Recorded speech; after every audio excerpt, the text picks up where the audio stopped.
বৃহস্পতিবার লাঙলতলার হাট বসেছে। এ সপ্তাহের এটাই শেষ হাট। কদিন পরেই ঢাকে কাঠি পড়বে। বাঙালির সকলের মা দুর্গার আগমন হবে মর্তে। চারিদিকের পরিবেশ যেন সে কারণে কেমন স্নিগ্ধ হয়ে উঠেছে। কাশফুলের বনে থেকে থেকে বাতাসে ঢেউ বয়ে যাচ্ছে। লাঙলতলার হাটের বিখ্যাত তেলেভাজার দোকান হলো সনাতন ঘোড়াইয়ের। যা হয় এইরকম গন্ডগ্রামগুলোয়, সন্ধে হলে ছেলে বুড়োর আড্ডা জমে এই সব দোকানে। আজ হাটবার বলেই সে আড্ডার তোর আরো তুঙ্গে। বেগুনিটা বিয়ে করেছিস তোরা সনাতন? হ্যাঁ, তোর হাত দুটোকে না একেবারে বাঁধিয়ে রাখতে হবে রে। আহা, যা বলেছিস ভাই। এই সনাতন, তারপর খড়গে আমাদের কুমোর পাড়ার সেই সুরেশ পাল, আরে সেই বুড়ো সুরেশ পাল, এরা হলো গিয়ে সব এক একজন শিল্পী। আর শিল্পীদের থাম দেখি বাপু, সুরেশের কথা আর বলিস না। বেটাটা মূর্তি করতো, ওহো, মা দুর্গার মুখখানা যা তৈরি করতো না, দেখে মনটা চুরিয়ে যেত। আর কি, ভালো কাজ করতে বলে অহংকার হয়ে গেল। বেটা তুলপি তলপা গুটিয়ে চলে গেল সেই গোল কেটে। শিল্পী সুরেশ পাল আর এই কেতুনাথ মল্ল দুজনে একেবারে প্রাণের বন্ধু ছিল একসময়। প্রায় বছরখানেক আগে যখন সুরেশ পাল গ্রামের কাউকে কিছু না জানিয়ে চলে গেল, এই ঘেটু পুরো মনে খুব কষ্ট পেয়েছিল। আহা কাকা, ছাড়ান দাও দেখি, যে যাবার সে তো যাবেই গো। মাথাটা ঠান্ডা করো, দেখো হয়তো এবছর আবার সুরেশ পুরো গ্রামে ফিরবে।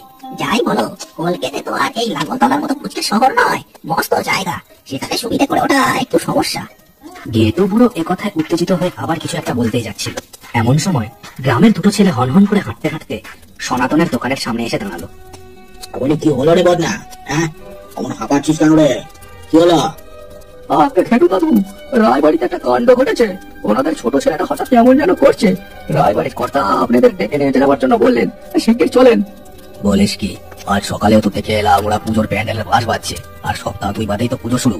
কি কাণ্ড ঘটলো বলো দেখি? ওহ, মেলা বকুল বকুল না করে চল তো সব। ও সনাতন, তোর চপের পয়সা পাতে এসে দিচ্ছি, কেমন?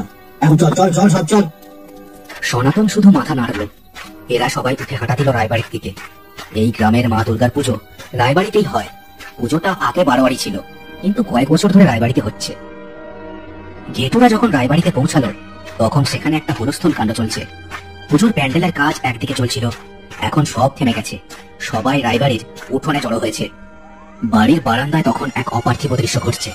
রায়বাড়ির ছোট ছেলে বাড়ির মাথার চৌকাঠের থেকে উল্টে ঠিক বাদুড়ের মতো চলে আছে। দুটো চোখ তার রক্ত লাল, ভয়ে কেউ তার দিকে এগিয়ে যেতেও সাহস পাচ্ছে না। এই ঘেটু খুঁড়ো, তো তোমরা এসেছো? এ কি হচ্ছে দেখো গো, দেখো ভগবান, এ কি হচ্ছে আমার ছেলের সাথে? ঘেটু খুঁড়ো আর তার সাথে আসা সবাই হাঁ করে দেখছিল কাণ্ডখানা। রায়বাড়ির ছোট ছেলে নরেশের দেখে যে নির্ঘাত কোনো অতৃপ্ত আত্মা ভর করেছে, তাতে কোনো সন্দেহ নেই। বাবা নরেশ, নেমে আয় বাবা, বাবা নেমে আয় নরেশ ভাই, নেমে আয় বাবা। ঘেটু বুড়োর কথা শুনে নরেশ ছক করে এসে লাফ দিয়ে পড়লো বারান্দার পাকা মেঝেতে। আমি নরেশ নই। নরেশকে, আমি কোন নরেশকে চিনি না। আমি নরেশ নই। এ কি বলছিস বাবা? আমার কথা শোন, আয় বাবা, আমার কাছে আয়। রায়ের পর আমার বন্ধ ছেড়ে রক্ত খাবো আমি। বল্লভ আর হরেন এই গ্রামের সাহসী ছেলে ছোকরাদের দলেই পড়ে। ওরা ব্যাপারখানা সামলানোর জন্য পায়ে পায়ে এগিয়ে গেল বারান্দার দিকে। নরেশ এই কাণ্ড দেখে আবার একটা চিৎকার করে উঠল। শরীরের ভেতর পর্যন্ত জমে যায় এমন সে চিৎকার। আমার কাছে আসবি না, বুঝলে? আমার কাছে আসলে তোদেরও মুন্ডু ছেড়ে রক্ত খাবো আমি। কথাটা বলেই নরেশ হাত বাড়িয়ে পাশেই পড়ে থাকা একটা জলের ঘটি তুলে নিল আর ছুঁড়ে দিল সেটা দাঁড়িয়ে থাকা লোকেদের দিকে। ঘটিটা সজোরে এসে লাগলো রায়বাড়ির কর্তার মাথায়। একটা অস্ফুট চিৎকার করে তিনি বসে পড়লেন মাটিতে। তোরা সবাই মরবে, সবাই মরবে। নরেশ হাসতে হাসতে কেবল জোরে মাথা ঝাঁকাতে লাগলো। বল্লভ আর হরেন এবার একরকম দৌড়ে গেল তার দিকে।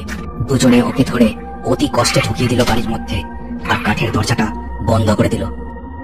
তোরা শুনে আয় দেখি, খুব ভয়ানক কোনো কিছু ভর করেছে ওই ছেলের উপর। হে মা গো, কি বিপদে ফেললে গো মা। গ্রামের লোকেরা সবাই খুব ভয় পেলেও সকলেই কুচকুচ করছিল।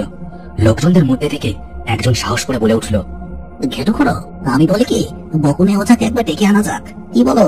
এই সমস্যা তো আমরা সামলাতে পারবো না। বকুনে ওঝা? ও একটা খালি বাজে বকে, কিন্তু কিন্তু এখন তো আর কোনো উপায় নেই দেখছি। বেশ, যা যা তোরা বেটাকে ধরে আন দেখি, যা। গ্রামের সেই লোকটা আর আরো একজন ঘেটু বুড়োর কথায় তাড়াতাড়ি হেঁটে চলে গেল বকুনে ওঝা মানে নবীন ওঝার বাড়ির দিকে। প্রায় আধ ঘন্টা বাদে বকুনে ওঝাকে একরকম জোর করে ধরে নিয়ে এলো তারা সেখানে। ততক্ষণে বাড়ির সবাই একটু ধাতস্থ হয়েছে। রায়বাবু মাথায় পট্টি চেপে উঠোনেই বসেছিলেন। কই হে, কি হয়েছে এখানে? হ্যাঁ, আমি থাকতে কার এত সাহস এই লাঙ্গলতলা এসে উৎপাত করে? হ্যাঁ, ওই এসে শুরু করে দিবি তো? বলি না বুকে দেখো না নরেশের কি হয়েছে। আরে হ্যাঁ, সেই জন্যই তো এলাম গো নাকি। দাঁড়াও দেখি। এই মনোজ, যা দোরটা খুলে দে দেখি। মনোজ বকুনে ওঝার কথায় ভয়ে ভয়ে এগিয়ে গিয়ে দরজাটা খুলে দিল। আর সাথে সাথে নরেশ লাফিয়ে এসে পড়লো তার উপর। দু হাতে তার গলা চেপে ধরে তার বুকের উপর বসে পড়লো। এই এই কে তো কে? নাম বল, নাম বল তোর। ছেড়ে দে মনোজকে, ছাড় বলছি। কথাটা বলেই বকুনে ওঝা হাতে একটা মরার খুলি থেকে জল নিয়ে ছুঁড়ে মারলো নরেশের দিকে। নরেশের গায়ে সেই জল পড়তেই সে ছিটকে গিয়ে পড়লো দরজার কাছে। মনোজ পড়ি করে সরে এলো সেখান থেকে। প্রাণ প্রায় বেরিয়ে গেছিল তার। বল বল, কে তুই? হ্যাঁ, কে তুই? বকুনে ওঝা এ কথা বলে হাতের মুঠোয় জল নিয়ে মুখের কাছে ধরে বিড়বিড় করে মন্ত্র করে আবার ছুড়ে দিল নরেশের দিকে। নরেশের গায়ে জল পড়তেই সে একটা চিৎকার করে ঠিক টিকটিকির মতো উল্টে গেল। আর তার মুখ থেকে কালো পিচ্ছে আলকাতরার মতো কিছু একটা বেরিয়ে মিশতে লাগলো বাতাসে। যেখান থেকে এসেছিস সেখানে ফিরে যা, বেটা অন্ধকারে জীব। যা যা বলছি, যা এখান থেকে, যা যা যা বলছি, যা। নরেশের দেহটা মেঝেতে সপাট হয়ে শুয়ে পড়েছিল ততক্ষণে। আর তার মাথার ঠিক উপরে কড়িকাঠের কাছে কালো একটা ছায়া অন্ধকারে জমাট বেঁধে তৈরি হয়েছিল। এখনকার জন্য চলে যাচ্ছে, কিন্তু এখানে শেষ নয়। রায়বাড়ির কর্তাকে তার পাপের শাস্তি ভোগ করতেই হবে। আমি আবার আসবো। প্রবল এক অট্ট হাসি হাসতে হাসতে ছায়াটা বাতাসে মিশে গেল। সবাই যেন ভয় পাথর হয়ে এইসব কাণ্ড দেখছিল এতক্ষণ। বকুনে ওঝাই হাতের মরার খুলিটা কপালে ঠেকিয়ে ঝোলায় পড়ে বলে উঠল, নেন কর্তা, আপনার ছেলেটারে ঘরে নিয়ে যান, সব বিপদ কেটে গেছে। এবার আমার পাওনা গন্ডাটা মিটিয়ে দিন। বেটা আজকে দেখে ওই ভূত তো নামালি, কিন্তু ওটা কার ভূত ছিল আর সে কি বলে গেল সেসব তো কিছু বুঝতে পারলাম না আমরা। এক কাজ করতে আরেক কাজ বানিয়ে বসে থাকি। ও সব আমার কাজ নয়, ভূত জানাতে ডেকেছিলে, ভূত জানানো হয়ে গেছে, তাই চলে যাচ্ছি। এবার আমার পাওনা গন্ডাটা বুঝিয়ে দাও, নইলে কিন্তু আবার একটা পেরে এই ভিটেতে ছেড়ে দেবো বলে দিলাম। বকুনে ওঝার এই এক দোষ, বকে বকে লোকের মাথা একবারে খারাপ করে দেয়। তাকে তাই তাড়াতাড়ি বিদায় করার জন্য একজন তার পাওনা মিটিয়ে দিল। ঘেটু বুড়ো আর মনোজরা এগিয়ে গিয়ে রায়বাবুকে ধরলো। রায়কর্তা, আপনি ঠিক আছেন তো? মাথা ফেটেছে নাকি? কি যে একটা কাণ্ড হয়ে গেল। না হে, মাথা ফাটেনি, তবে মনটা কেমন দমে গেল। তার কদিন বাদেই পুজো, প্যান্ডেলের কাজ কেমন থমকে আছে দেখ। মা গো, কি দুটা নয় ফিরলে গো? রায়বাবুর কথায় ওরাও তাকালো বাড়ির ঠিক পাশেই বাঁধা বাঁশ কাপড় ঢাকা মায়ের প্রতিমার দিকে। ওদের মনটা হো করে উঠল। এই পুজো একসময় হতো পঞ্চসাধুর মেলার মাঠে। আজ এই রায়বাবুর পয়সার জন্য রায়বাবু নিজের বাড়িতেই এই পুজোর আয়োজন করেন। গ্রামের কেউ কোনো আপত্তি করেও কোনো লাভ হয়নি। বাবা অমনি একটা কথা জিজ্ঞেস করছি বাবা, ছায়া মূর্তিটা তোমার কোন পাপের কথা বললো বলো তো বাবা? মানে আমরা তো কিছুই বুঝতে পারছি না। বিপদে যে এখনো কাটেনি তা তো বেশ বুঝতে পারছি। কি জানি গো ঘেটু খুড়ো, আমারও যে কিছুই মাথায় ঢুকছে না।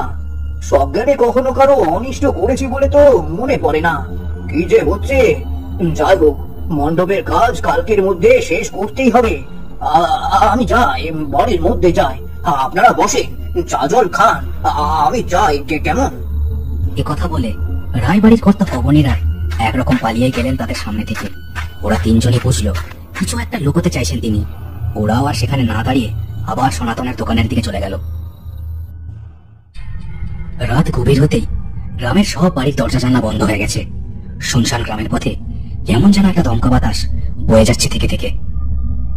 লাঙ্গলতলার দক্ষিণে একটা বিশাল বাঁশঝাড় আছে। রায়বাড়িতে মূর্তি করতে আসা পাশের গ্রামের কারিগর অচিন্ত পাল এই বাঁশঝাড় পেরিয়ে আবার নিজের গ্রামে ফিরে যায় রাত্রিবেলা। পরের দিন এই লাঙ্গলতলায় আসে আবার বিকেলের দিকে। আজ সন্ধ্যাবেলার কাণ্ডের পর অচিন্তর মনেও কেমন একটা ভয় জমা হয়েছে। হাতে আলো নিয়ে সে অতি সাবধানে চলেছে নিজের বাড়ির দিকে। আগে কোনো বছর এই রায়বাড়িতে মূর্তি গড়ার ডাক পায়নি সে, এই বছরই প্রথম। হাচিন্তা